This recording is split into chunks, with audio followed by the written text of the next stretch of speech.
আমি আকৌ অকণমান কথা প্ৰসংগলৈ উভতিব বিচাৰিছোঁ যি প্ৰসংগত থকা হৈছিল ব্ৰহ্মাদেৱক শ্ৰীনাৰায়ণে যেতিয়া মহাশূন্যৰ পৰা সেই তপৰ বাণী কৈছিল কাৰণ কথাখিনিত যথেষ্ট বিষয়বিলাক আচলতে বহল সেইকাৰণে বিভিন্ন প্ৰসংগত ক'বলৈ যাওঁতে অকণমান জোখতকৈ বেছি দীঘলীয়া হৈছে আৰু যাই হওক যেতিয়া ব্ৰহ্মাদেৱে অবিদ্যা প্ৰকট কৰাৰ পাছত চিন্তিত হৈ থাকোঁতেই তপ বাণীৰ জৰিয়তে তেওঁৰ নিৰ্দেশনা পাইছিল তপ কৰাৰ বাবে নহয়নে আৰু তপৰ জৰিয়তে তেওঁ কাক চিন্তা কৰিছিল নাৰায়ণক সেইখিনিতে এটা কথা দেখুওৱা হৈছে যে ভগৱন্তক প্ৰাপ্তিৰ বাবে পোন প্ৰথম প্ৰয়োজনীয় বিষয়টো হৈছে তপ তেতিয়াহ'লে যে আমাৰ আলোচনাবিলাকত কৈ থকা হয় কলিত নাহি তপ জপ যজ্ঞ যন্ত্ৰ এতিয়া তপৰ কথা কিয় কোৱা হৈছে কাৰণ তপ বুলি ক'লে গছৰ তলত বহি ধ্যান কৰি থকাটোকে নুবুজায় সেইটোও এটা তপ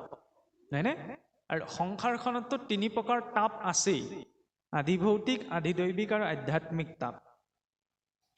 জীৱ যিয়েই নহওক কিয় তেওঁ সৎকৰ্ম অভিলাষীয়ে হওক বা অসৎকৰ্ম অভিলাষীয়ে নহওক কিয় প্ৰত্যেক জীৱ এই তিনিটা তাপৰ ভিতৰত কোনোবা এটা তাপত তাপিত হ'বই লাগিব অন্তত শৰীৰটো থকালৈকে শৰীৰজনিত যিখিনি বেমাৰ আজাৰ এইবিলাক হৈছে ইয়াক সাধাৰণতে কোৱা হয় আধি ভৌতিক তাপ অৰ্থাৎ ভৌতিক শৰীৰজনিত যিবিলাক দুখ কষ্ট আধি দৈবিক তাপ যেতিয়া আমাৰ জীৱনত কোনো এটা ঘটনা আমি নভবা নিচিন্তাকৈ ঘটে ন তেতিয়া আমি কওঁ বোলে দৈৱ দুখত এনেকুৱা ঘটিছে যিটো কথা আমি যুক্তি তৰ্কৰে বিচাৰ কৰিব নোৱাৰো তেনেবিলাক দুখ কষ্ট সাধাৰণতে আধি দৈবিক কোৱা হৈছে আৰু আধ্যাত্মিক তাপ ভক্তজনো আধ্যাত্মিক তাপত তাপিত হ'ব লগা হয় ভক্ত উদ্ধৱ ভগৱন্তৰ ইমান এজন ঐকান্তিক ভক্ত কিন্তু তেওঁৰ জীৱনতো তাপ আছিল কাৰণ ভক্তজনে ভগৱন্তক যেতিয়া নাপায় নোপোৱালৈকে যিটো মনোকষ্ট আধ্যাত্মিক কষ্ট অনুভৱ কৰে যে ভগৱানক মই নাই পোৱা এইটো এক প্ৰকাৰৰ তাপ ইয়াক কোৱা হৈছে সহজ ৰূপত আধ্যাত্মিক তাপ অৰ্থাৎ কোনোবা ভক্ত হওক বা অভক্ত হওক কিবা এটা নহয় কিবা এটা তাপত সংসাৰত থকালৈকে অন্তত তেওঁ জড়িত হৈ থাকিবই লাগিব এইটো সংসাৰৰ প্ৰকৃতি সংসাৰ মানে হৈছে অনবৰত ঘূৰি ফুৰা এতিয়া সকামতেই হওক নিকামতেই হওক আমিতো ঘূৰিয়ে ফুৰিছো ন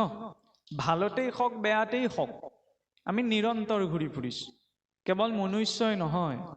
ব্ৰহ্মলোকত বহি থকা ব্ৰহ্মাদেৱৰ পৰা আৰম্ভ কৰি পাতালত থকা নাগগণলৈকে সমস্ত জীৱন নিৰন্তৰ ঘূৰি আছে কিবা এটা উদ্দেশ্য পূৰ্তিৰ বাবে এতিয়া সেই তপ কৰিবলৈ যাওঁতে সংসাৰত তাপিত হ'ব লাগিব ভক্তি এই কাৰণে কৰা নাযায় যে ভক্তি কৰিলে বোলে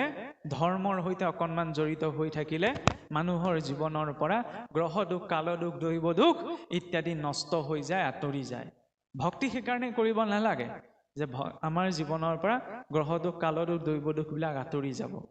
অৱশ্যে প্ৰাথমিক স্তৰৰ ভক্তজনৰ বাবে তেনেধৰণৰ চিন্তাই আহে আমি ঈশ্বৰৰ ওচৰলৈ কিয় যাওঁ যাতে আমাৰ জীৱনত যদি কিবা কষ্ট পাব লগা আছে সেই কষ্টখিনি যাতে নাশ হৈ যায়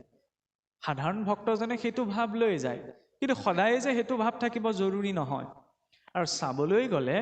ভক্তি কৰিলে এইবিলাক নষ্টও নহয় বেছিকৈ আহেহে কাৰণ ভগৱান কৃষ্ণই নিজেই কৈছে যি মুত কৰে আশ তাৰ মই কৰোঁ সৰ্বনাশ এইটো আকৌ কি কথা যি বোলে মোৰলৈ বেছিকৈ আশা কৰে তাৰ মই সৰ্বনাশে কৰোঁ কিন্তু তাতো ঋণাত্মক ভাবিলে নহ'ব ভগৱন্ত কৃষ্ণই যিজনৰ প্ৰত্যক্ষ কৃপা কৰে তেওঁ অন্য কাৰ ওপৰত নিৰ্ভৰশীল হ'বলৈ নিদিয়ে সৰ্বশান্ত কৰি পেলাই মহাৰাজ অম্বৰীশৰ মহাৰাজ হৰিচন্দ্ৰৰ যিটো স্থিতি যে প্ৰভু মোৰ খাবলৈও নাই তুমি খাবলৈ দিলেহে দিয়া মোৰ থাকিবলৈ নাই তুমি ৰাখিলেহে ৰখা মোৰ পিন্ধিবলৈ নাই তুমি পিন্ধিবলৈ বস্ত্ৰ দিলেহে দিয়া সংসাৰৰ কাৰো ওপৰত তেওঁ নিৰ্ভৰশীল একমাত্ৰ ঈশ্বৰৰ ওপৰত সেইটো হৈছে ঐকান্তিক স্থিতি সেই ঐকান্তিক স্থিতিটো ইমান সহজে পোৱা সম্ভৱ নহয় চাৰিও প্ৰকাৰৰ পৰা একমাত্ৰ ভগৱন্তৰ প্ৰতি যেতিয়া জীৱনটো সমৰ্পিত হয় সেইটো কোৱা হৈছে পূৰ্ণ অনন্য শৰণৰ স্থিতি তাত অন্য একো আশা কৰা নাযায় সেইটো স্থিতি সাধাৰণতে পোনপ্ৰথমতে পোৱা নাযায় প্ৰথম বিশ্বাস তাৰপিছত দৃঢ় বিশ্বাস তাৰ পাছতহে সুদৃঢ় বিশ্বাস আমি যদিও সুদৃঢ় বিশ্বাসৰ কথা কওঁ, আমাৰ বাক্যতহে আছে, আচৰণত নাই।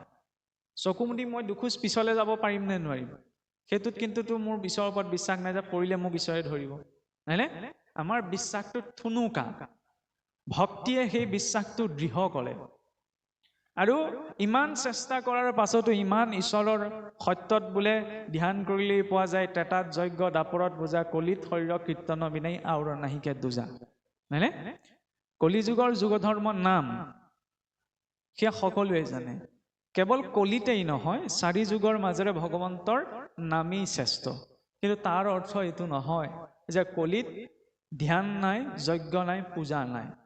ধ্যান নোহোৱাকৈ, যজ্ঞ নকৰাকৈ, পূজা নকৰাকৈ নামষাৰো সম্ভৱ নহয়। কিন্তু সমস্যা কোনখিনিত হ'ল,